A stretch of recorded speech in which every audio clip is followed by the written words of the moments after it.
Gas na mao. Iwas na imong laba-laba diri ma'am. Kadagko na. Ano magkabot na gid sila dai no. Sana all. Uy. Lo.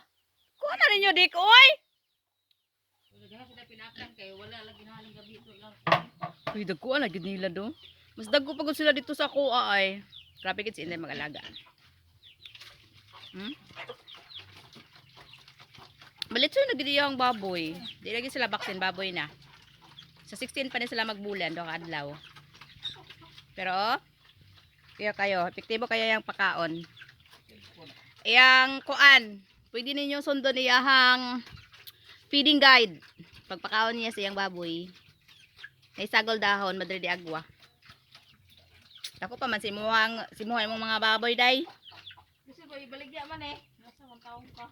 O pag na isa ka bulan, mo na lang nato isa ka bulan na kay pila na lang duha na lang kadlaw. Diha pinakan ba? Diha lang pinakan. Hamis magud sila no. Hamison magud sila na pagkakuan, kaliwat. Umong na nang gabilan pa. Mao na kay wa nimo gihaling. Sige ra mo cellphone.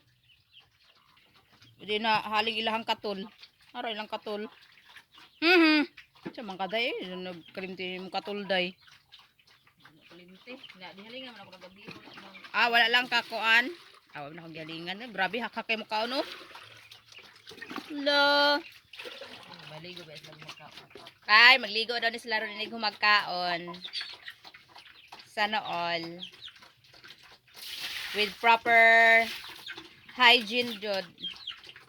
No? Ano yun? Alaga kayo. Dag ko yung baboy.